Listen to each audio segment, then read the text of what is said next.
ഈ തെരഞ്ഞെടുപ്പിൽ കേരളത്തിലെ ഏറ്റവും അധികം ജനങ്ങൾ ഉറ്റുനോക്കുന്ന മണ്ഡലമാണ് പത്തനംതിട്ട ജില്ലയിലെ ആറന്മുള. ഒരു കുരുക്ഷേത്ര യുദ്ധം നടക്കുന്ന മണ്ഡലം എന്ന് തന്നെ പറയാം. മറ്റൊന്നും കൊണ്ടല്ല, കേരളത്തിൻ്റെ ആരോഗ്യമേഖലയെ ഒരു ശവപ്പറമ്പാക്കി മാറ്റി ഒരു സർക്കാർ ആശുപത്രിയിലേക്കും ധൈര്യസമേതം കടന്നു ചെല്ലാനുള്ള അവസരം പോലും ഇല്ലാതാക്കിയ വീണ ജോർജ് എന്ന മന്ത്രിയുടെ തോൽവി കേരളത്തിലെ ഓരോ കുഞ്ഞും ആഗ്രഹിക്കുന്നു എന്നുള്ളതാണ് സത്യം. അതാണ് ആറന്മുളയെ വ്യത്യസ്തമാക്കുന്നത്.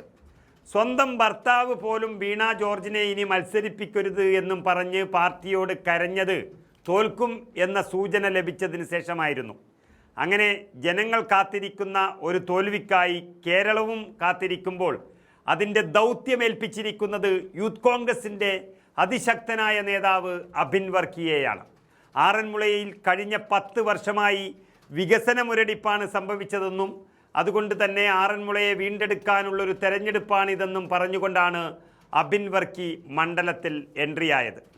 എല്ലാം സിസ്റ്റത്തിൻ്റെ കുഴപ്പം എന്ന് പറഞ്ഞ് കേരളത്തെ തന്നെ ഇങ്ങനെ പരിഹസിച്ചു കൊണ്ടിരിക്കുന്ന വീണ ജോർജിനെതിരെ ഇനി എല്ലാം വർക്കാവും എന്നൊരു മുദ്രാവാക്യവുമായിട്ടാണ് അബിൻ വർക്കി മത്സരത്തിനിറങ്ങിയത്. ശബരിമല സ്വർണ്ണക്കൊള്ളയിൽ ജനം മറുപടി നൽകുമെന്ന് കൂടി അബിൻ വർക്കി ഇതിൽ വ്യക്തമാക്കുന്നു.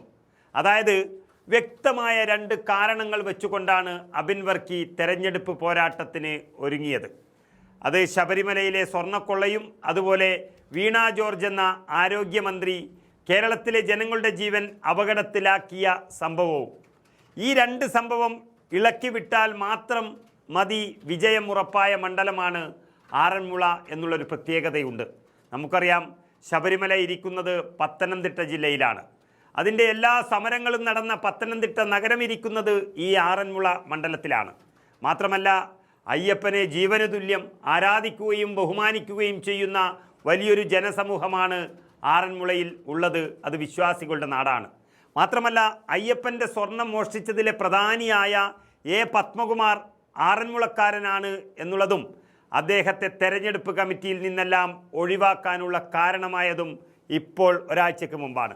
അതും പ്രതിഷേധത്തെ ഭയന്നുകൊണ്ടാണ്.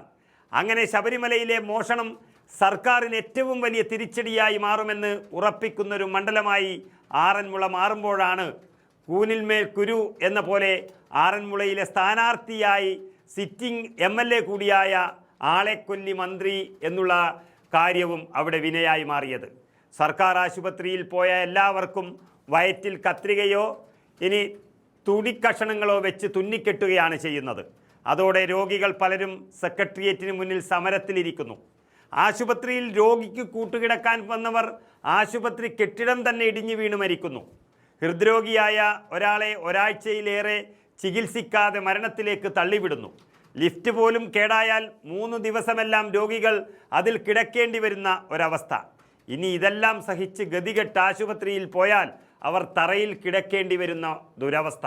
ഇതെല്ലാം പറഞ്ഞ് ആരെങ്കിലും സമരം ചെയ്താൽ ദൂരെ നിന്നൊരു കറുത്ത തുണി കാണിച്ചാൽ പോലും അവരെ വെല്ലുവിളിച്ചൊരു തെരുവ് ഗുണ്ടയെപ്പോലെ നേരിടുന്ന മന്ത്രി. അതിനുശേഷം ഒരു നാടകവും അവിടെ അരങ്ങേറും. അങ്ങനെ ഈ രീതിയിലെല്ലാം ആരോഗ്യവകുപ്പിനെ മാറ്റിയും ആളുകളെ വെറുപ്പിച്ചും നാടിന് അപമാനമായി മാറിയിരിക്കുന്ന ഇവരെയായിരിക്കണം ആദ്യം ഈ സംസ്ഥാനത്ത് തോൽപ്പിച്ചു വിടേണ്ടത് എന്ന് ജനങ്ങൾ തീരുമാനമെടുത്ത ഒരു സാഹചര്യത്തിലാണ് അബിൻ വർക്കി എന്ന നല്ല യുവനേതാവിൻ്റെ എൻട്രി ആറന്മുളയിൽ ചർച്ചയായിരിക്കുന്നത്. കേരളത്തിലെ യുവാക്കളുടെ ആവേശമായ അബിൻ വർക്കിക്ക് ഇതൊരു വിയർക്കുന്ന പോരാട്ടമല്ലെങ്കിലും കേരളം അദ്ദേഹത്തെ ഏൽപ്പിച്ചിരിക്കുന്നത് ഒരു പുണ്യകർമ്മം തന്നെയാണ്.